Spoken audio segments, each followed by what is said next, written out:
8 तारीख को हरियाणा और जम्मू कश्मीर के नतीजे आ जाएंगे। मुमकिन है 2-4 दिन बाद महाराष्ट्र के इलेक्शन का ऐलान हो जाए, क्योंकि 28 तारीख को जब इलेक्शन कमीशन की पूरी टीम महाराष्ट्र आई थी, उसने ये कहा था कि 26 नवंबर से पहले चुनाव हो जाएंगे। मुमकिन है। हम लोग साउथ मुंबई में रहते हैं। साउथ मुंबई की राजनीति का हाल ये है। मुंबई प्रेसिडेंट कांग्रेस की एमएलए है यहाँ पर मुंबा देवी से। और देखिए, साउथ मुंबई की कुल 6 सीटों में कोलाबा बीजेपी के पास, मलबार हिल बीजेपी के पास, मुंबा देवी कांग्रेस के पास है। 15 साल से एक ही नुमाइंदा है। बायकल्ला सेना के पास थी, अब वो सिंधे गुट में है। शिवड़ी और वर्ली दोनों यूबीटी सेना के पास, उद्धव जी के पास है। मुंबा देवी की एक सीट है। यहाँ के मुसलमानों का मुतालबा, ये पार्लियामेंट के इलेक्शन में हुआ ये था। तकरीबन 100 सीटें पार्लियामेंट में हम जीत के गए हैं। हमने सुना था निखिल वागले को, जिसने बहुत वकालत की थी मुंबई प्रेसिडेंट की। अभी भी वो कभी कभी ये कहते हैं कि वर्षाताई है तो महाराष्ट्र में कांग्रेस की पोजीशन बहुत अच्छी है। अच्छा, वो भूल जाते हैं कि वर्षाताई जहाँ से चुनाव लड़ती थी, जब वो दूसरी जगह गई है तो वो वोट किस बुनियाद पर मिला। यूबीटी की 2 सीटें आई, एक शरद पवार जी की एक सीट आई है और कांग्रेस की एक सीट वर्षाताई की सूरत में आई है। तो सब मोदी की मुखालफत में राहुल जी के चेहरे और उद्धव जी और शरद पवार जी के चेहरे को देखकर लोगों ने महाराष्ट्र विकास आघाड़ी को वोट दिया है। आप समझ रहे हैं? तो ये वोट जो गए हैं ठीक है, लेकिन कुछ लोग जो हैं वो अपनी दोस्ती और वफादारी, निखिल वागले जी अक्सर कहते हैं वर्षाताई की जब बात आती है तो ठीक है, दिल्ली वालों ने भी ऐसे ही कुछ पत्रकारों की बुनियाद पर अपना कैंडिडेट चुना।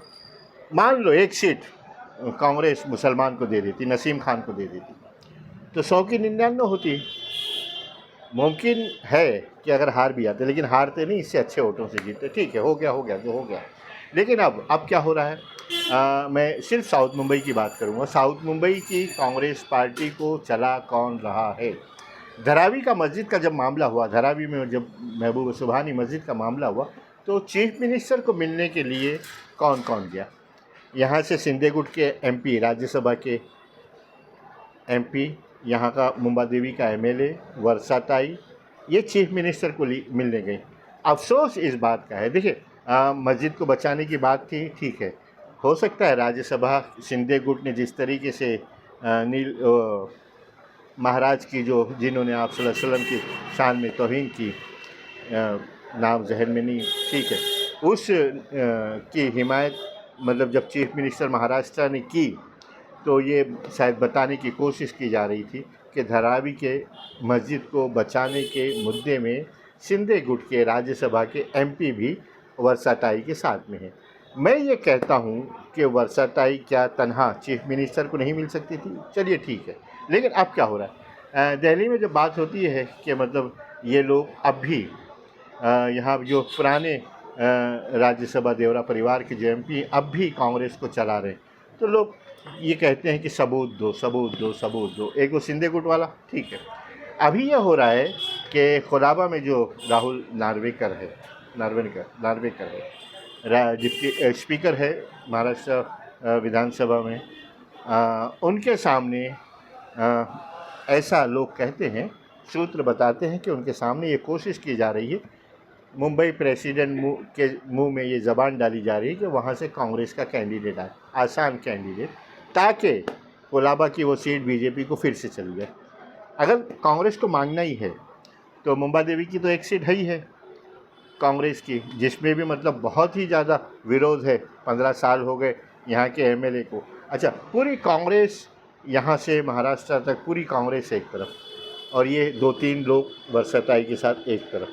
यहाँ पे भी मुतालबे हो रहे हैं कि किसी दूसरे कैंडिडेट को टिकट दिया जाए, मुमकिन है बात सुनी जाए या ना सुनी जाए। राहुल गांधी के दिमाग में, जहन में अगर कोई बात आती है तो हो सकता है कुछ अच्छे नतीजे आएँ, लेकिन ठीक है, जो भी आएगा वो एक अलग बात है। लेकिन अब बायकल्ला की जो सीट है, बायकल्ला की सीट में देखिए, मुसलमानों ने, मुंबई के मुसलमानों ने अगर ये साउथ मुंबई की पार्लियामेंट को सीट जीतने का जो अगर उसको सेहरा बनता है तो मुसलमानों के सर बनता है। मुंबा देवी कुलाबा, जहाँ उनकी सीट थी यूबीटी की, वहाँ पे बहुत कम मार्जिन से इन लोगों ने शिंदे गुट को हराया है। लेकिन बायकल्ला और मुंबा देवी ने बहुत अच्छे मार्जिन से जीता है। मुंबा देवी का तो एमएलए था, लेकिन बायकल्ला में तो कोई एमएलए नहीं था, लेकिन उसके बावजूद मुंबा देवी से ज़्यादा वोट लिया बायकल्ला के लोगों ने, बायकल्ला की सीट पर। जो वोटों का गणित होता है वहाँ पे कैंडिडेट, कांग्रेस पार्टी और दूसरी पार्टियों में, बीजेपी में भी बड़े, कैंडिडेट का कोई रोल नहीं होता, लेकिन कैंडिडेट जो है, जो फोटो मास्टर होते हैं, वो अपने आप को बताने की कोशिश करते हैं कि वही है जो पार्टी को चला रहा है। जिस तरीके से बैलगाड़ी के नीचे जब वो चलता है, ठीक है, बैलगाड़ी की मिसाल अलग है, नीचे चलने वाले की मिसाल अलग है, यह हालात है। कहने का मतलब ये है कि कांग्रेस हाईकमांड को इस बात को ध्यान देना पड़ेगा कि कांग्रेस पार्टी को कौन चला रहा है, साउथ मुंबई में कौन चला रहा है। कुलाबा में अगर कांग्रेस सीट देती है तो समझ लो कि वही लोग चला रहे हैं जो पहले कांग्रेस में थे, अब नहीं है। अब वो चीफ मिनिस्टर से मिलने जाते हैं तो भी उनकी ज़रूरत पड़ती है लोगों, अब भी वो लोगों की मीटिंगें होती हैं, सबको मालूम है। मुंबा देवी के एमएलए और वहाँ के राज्यसभा एमपी और वर्षाता, ये सब ठीक है, लोग ऐसा कहते हैं। तो आप अगर देना चाहते हैं तो मुंबा देवी की सीट एक और बायकल्ला की एक सीट मुसलमान को दीजिए। मुस्लिम कैंडिडेट वो इसलिए होगा कि हमारी बहुत से मुतालबे हैं, बहुत सी बातें हैं, बहुत सी चीज़ें ऐसी होती हैं जो हम अपने अभी तक ऐसा हुआ नहीं, लेकिन फिर भी आइंदा हम ये कोशिश करेंगे कि मुस्लिम कैंडिडेट के ज़रिए हमारी आवाज़ को बुलंद किया जाए। अफसोस यहाँ पर भी मुंबा देवी में यही हाल है। मुंबा देवी में जो मेजॉरिटी मुस्लिम जिस समाज का है उससे हटकर, मतलब 1% मुस्लिम समाज की जो रहबरी करता है, 99% को अवॉइड करके 1% उसको टिकट दी जाती है।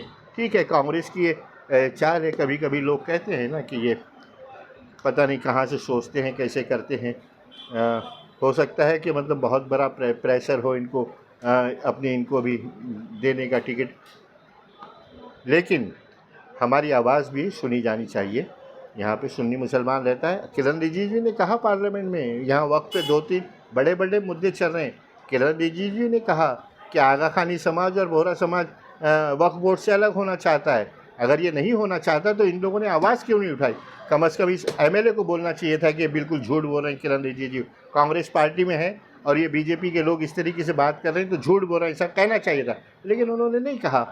तो आप हमारे सर पर किसी को भी मुसल्लत कर दें, ठीक है, आपका राज है। मैं समझता हूं कि राहुल जी और गांधी परिवार कम से कम इन बातों पर ध्यान देगा और ऐसे लोगों को अपनी टिकट, अपना पावर देगा जो हमारी आवाज़ को सुन सके और कांग्रेस के हाथ में रह सके। जय हिंद दोस्तों, जय महाराष्ट्र।